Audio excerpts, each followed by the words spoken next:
ہر کسی کو میں ویلکم کہوں گا، کیونکہ میں صرف ووٹ دینے والوں کا نمائندہ نہیں بنوں گا، میں ان بندوں کا بھی نمائندہ بنوں گا کہ جنہوں نے مجھے ووٹ نہیں کیا۔ پی ٹی آئی میں ون ٹائم شروع میں یہاں پہ پی ٹی آئی میں ہم نے اپنے جو پی ٹی آئی کے ممبران ہے اس کو ذرا گھر بلا کے پارٹی میں شامل ہونے کے لیے ہم نے ایک پروگرام بنایا تھا۔ مشتاق کی میں بات کرتا ہوں۔ جی تو اس کے بعد جب ٹکٹ کا مرحلہ آیا تو ہمیں ٹکٹ نہیں دیا، جبکہ چور دروازوں سے آنے والوں کے لیے انہوں نے الیکٹیبل کہہ کر کسی اور بندے کے نام پہ ٹکٹ دے دیا۔ اس کے بعد ہم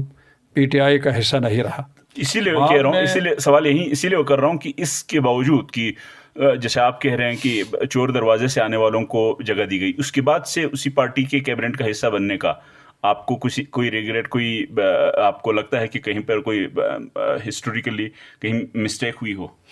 السلام علیکم، وائس آف قراقرم سے فدا حسین آپ لوگوں کی خدمت میں سلیم گانچھے سے۔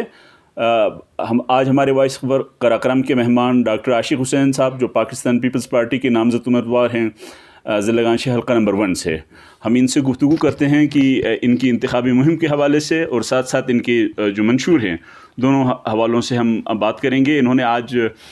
سلنگ کا وزٹ کیا، یہاں پر عمائدین سلنگ سے ملاقات کی، نوجوانوں سے ملاقات کی،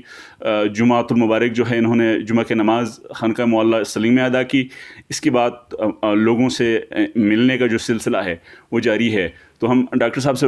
گفتگو کرتے ہیں۔ ڈاکٹر صاحب بہت شکریہ آپ کے وقت کی۔ بتائیے گا کہ ڈاکٹر عاشق حسین صاحب کو پبلک آپ ووٹ مانگنے جا رہے ہیں، تو بنیادی سوال یہ ہے کہ ووٹ کیوں دیں آخر؟ بسم اللہ الرحمن الرحیم۔ میں آپ کے چینل کے وساطت سے تمام سننے والے اور دیکھنے والوں کو سلام پیش کرتا ہوں۔ اس کے ساتھ ساتھ آپ کے چینل کے جو اراکین ہے، آپ کے معاونین ہے، اس کا میں شکریہ بھی ادا کرتا ہوں کہ آپ لوگوں نے مجھے موقع دیا۔ تو بعد آپ درست کہہ رہے ہیں کہ میں اپنی انتخابی مہم کے سلسلے میں سلیم پہنچا ہوا ہوں۔ تو میری انتخابی مہم خالصتاً پبلک کی خدمت اور کارکردگی کے اوپر ہے۔ میں نے اپنے منشور میں بہت ساری چیزیں ایسی ڈالی ہوئی ہیں کہ جو صرف اور صرف عوام کی بہتری کے لیے ہے۔ میں نے زیادہ تر فوکس جو کیا ہے وہ روڈ انفراسٹرکچر کے اوپر ہے اور ایجوکیشن کے اوپر میں نے فوکس کیا ہوا ہے، ساتھ ہی ہیلتھ کو میں نے بنیادی کا ایک نقطہ بنایا ہوا ہے۔ تو اس کے علاوہ بہت سارے اور بھی کام ہے، بلکہ میں آپ کے چینل کے وساطت سے یہ بھی کروں گا کہ اس وقت بے روزگاری بہت زیادہ ہے۔ تو بے روزگاری کے لیے سیٹ کی کریشن جو ہوتی ہے، وہ کریشن ہمارے پاس اس وقت صرف اور صرف یا تو کہیں کوئی ریٹائرمنٹ پہ منحصر ہے، یا کہیں کوئی ایکسیڈنٹ فوتگی پہ ہے، اس قسم کی چیزیں ہیں۔ اس کے علاوہ اس کو سٹریم لائن کرنے کے لیے ہمارے پاس جو ذرائع ہے وہ بہت کمزور ہے۔ ہمارے یہاں بہت ساری جو چیزیں ہیں، جیسے کہ ہاسپٹل ہے یا روڈ ہے یا کہیں کالجز ہے، اور بھی بہت سارے ہائیڈل پروجیکٹ ہے، ان کی بلڈنگیں تو کئی سالوں سے تیار ہے اور کام کر رہے ہیں۔ اس میں سٹاف کی کمی کے باوجود لوگوں کی نیڈ کو دیکھ کر کام تو چلا رہے ہیں، باقی ڈپارٹمنٹ سے تھوڑا سا لوگوں کو بارو کر کے وہاں لایا ہوا ہے، مگر حقیقت میں دیکھا جائے تو اس کی PC4 کا ابھی کوئی 5 6 10 سالوں سے کوئی پتہ نہیں ہے۔ اس کی اصل وجہ یہ ہے کہ PC4 یہاں سے بنا کے اسلام آباد بھیجتے ہیں، اسلام آباد میں وہ فائلوں کے اندر رہتا ہے، اس کا اپروول نہیں آتا ہے اور اس کے لیے کوئی پرسو کو بھی نہیں کرتے ہیں۔ تو یہ ابھی میری انشاءاللہ خواہش یہ ہے، میں ان چیزوں کو تھوڑا سا سٹریم لائن کرنے کے لیے جب میں انشاءاللہ اسمبلی پہنچوں گا تو میں اپنے ساتھیوں سے مل کے اس کے لیے کوئی بہتر کام کرنے کی کوشش کروں گا انشاءاللہ۔ اسلام آباد میں جن لوگوں کی حکومت ہے، وہ آپ جس پلیٹ فارم سے الیکشن لڑ رہے ہیں وہ مختلف ہے، تو آپ کو کتنی شیورٹی ہے کہ آپ اپنی بات وہاں پہ اسلام آباد والوں سے منوا پائیں گے؟ بات یہ ہے، یہ جو پبلک مینڈیٹ ہے یہ بہت بڑی طاقت ہوتی ہے، اور یہ پبلک مینڈیٹ یہاں پہ اسمبلی کی جو اسٹرینتھ ہے وہ تقریباً ڈائریکٹ جو جنرل ووٹ کے ذریعے سے آ جاتا ہے وہ 24 ہے۔ اس کے علاوہ کچھ اسپیشل سیٹیں بھی ہیں، یہ سارے ملا کے اچھی خاصی اسٹرینتھ بنتی ہے۔ تو ہمارے اپنے اسمبلی کے تھرو اس کے لیے ہم کوئی بل پاس کروائیں گے اور سارے مل کے انشاءاللہ آگے ارباب اختیار تک جا کے ہم اس کے لیے کام کرنے کے لیے میں نے سوچا ہوا ہے، تو دوسرے لوگوں کو میں اس بارے میں کنونس ضرور کروں گا انشاءاللہ، میری یہ خواہش ہے۔ تو یہ بتائیے گا کہ آپ کے بل میں، جو آپ کے منشور میں جہاں ترقیاتی پروجیکٹ کے غوائی پاور پروجیکٹ جو ہے منسوخ ہوا تھا، اس کی ریسٹوریشن کی تو بات کی گئی ہے، ہیلتھ ایجوکیشن کی تو بات کی گئی ہے، لیکن جو چیز مسنگ کر رہی ہے آپ کی مینیفیسٹو کے اندر وہ ہے کہ فنانس ایکٹ کے جو نگیٹو امپیکٹس ہیں اس وقت جو سامنے آ رہے ہیں، اس کو کہیں پہ ایڈریس نہیں کیا گیا ہے، کیا وجہ ہے؟ اس میں بہرحال فنانس ایکٹ، مجھے اس بارے میں تھوڑی سی نالج ضرور ہے، اس کے لیے بھی کم از کم میں اسمبلی میں اس کے لیے باقاعدہ قرارداد لے آؤں گا، اور باقی تمام جو دوست احباب ہیں ان سے مل کر،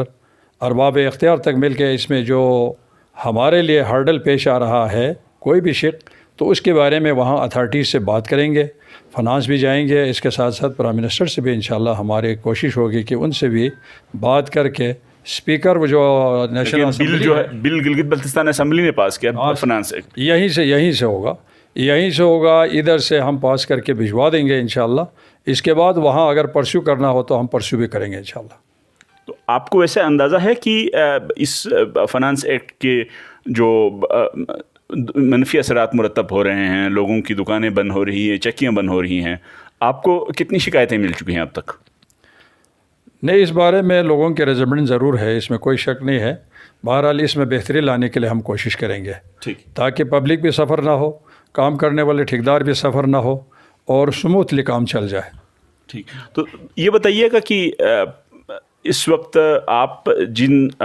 ایک تو آپ نے اپنی کارکردگی بتائی کہ آپ نے اپنی ٹینیور میں جب آپ ایز اے ڈاکٹر اپنے فرائض منصبی انجام دے رہے تھے، اس کے ساتھ ساتھ آپ نے اپنے بھائی مشتاق حسین صاحب جو منسٹر رہ چکے ہیں، وزیر برقیات رہ چکے ہیں، ان کی کارکردگی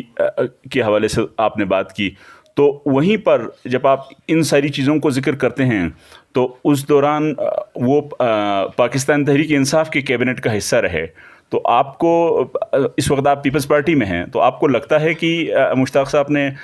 جو خالد خورشید صاحب کی کیبنٹ میں جا کے یا پاکستان تحریک انصاف الیکشن جیتنے کے بعد تحریک انصاف کا حصہ بن کے غلطی کی یا درست فیصلہ تھا؟ اس کے بارے میں میں اتنا ضرور کہوں گا، ہم خاندانی طور پر پیپلز پارٹی سے ہمارے ایفیلیشن رہا ہے، اس میں کوئی شک نہیں ہے۔ پیپلز پارٹی صرف ہماری نہیں بلکہ پورے بلتستان، گلگت بلتستان کی ایک یوں سمجھ لیں پبلک لیول پر انتہائی فائدہ پہنچانے والی ایک پارٹی ہے۔ تو پارٹی دنیاوی اعتبار سے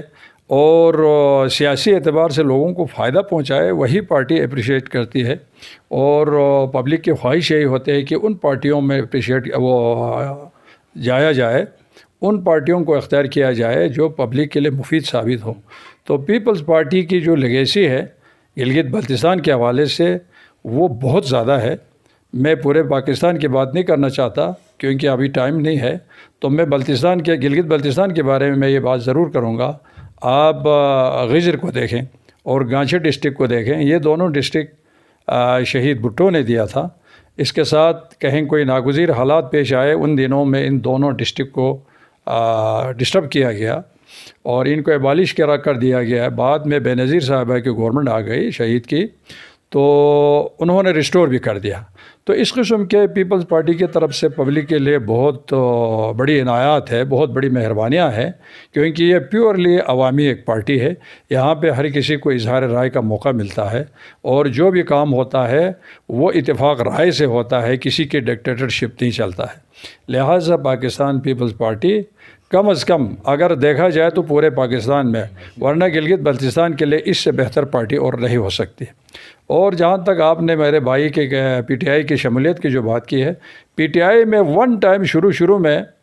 یہاں پہ پی ٹی آئی میں ہم نے اپنے جو پی ٹی آئی کے ممبران ہے اس کو ذرا گھر بلا کے پارٹی میں شامل ہونے کے لیے ہم نے ایک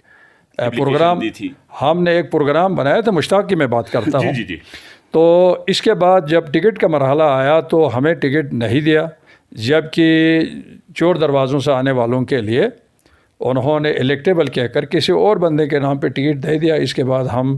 پی ٹی آئی کا حصہ نہیں رہا۔ اسی لیے کہہ رہا ہوں، اسی لیے سوال اسی لیے کر رہا ہوں کہ اس کے باوجود کہ جیسے آپ کہہ رہے ہیں کہ چور دروازے سے آنے والوں کو جگہ دی گئی، اس کے بعد سے اسی پارٹی کے کیبنٹ کا حصہ بننے کا آپ کو کوئی ریگریٹ، کوئی آپ کو لگتا ہے کہ کہیں پر کوئی ہسٹوریکلی کہیں مسٹیک ہوئی ہو؟ نہیں، میں یہ کہوں گا، میرا بھائی انڈیپینڈنٹ الیکشن جیت کے آیا تھا،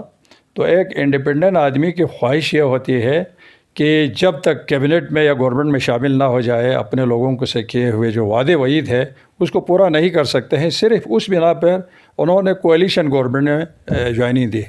مگر پارٹی کا باقاعدہ حصہ نہیں رہا۔ ٹھیک، تو آپ بتائیے گا کہ اگر وقت چینج ہوتا ہے، آج آپ پیپلز پارٹی میں ہیں، پیپلز پارٹی کے پلیٹ فارم سے لڑ رہے ہیں، مستقبل بھی پیپلز پارٹی میں رہیں گے یا سوئچ کریں گے؟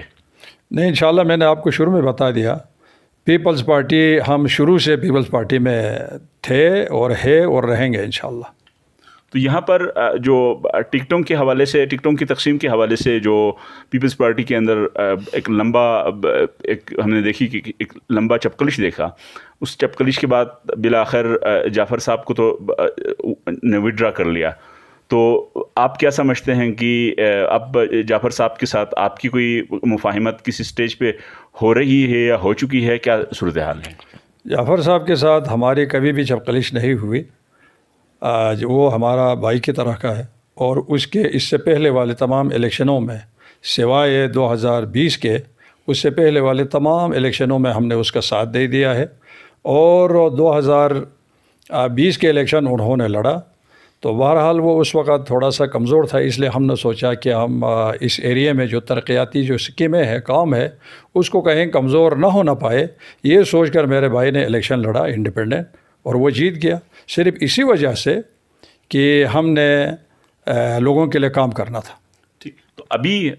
جب وہ خود وڈرا کر چکے ہیں تو آپ کے ساتھ کوئی مفاہمات یا دوبارہ مل بیٹھنے کا کوئی چانس مستقبل میں ہے یا مل بیٹھ چکے ہیں؟ نہیں، یوں سمجھ لیں کہ ہم مل بیٹھے ہیں، ابھی اس وقت میں یہاں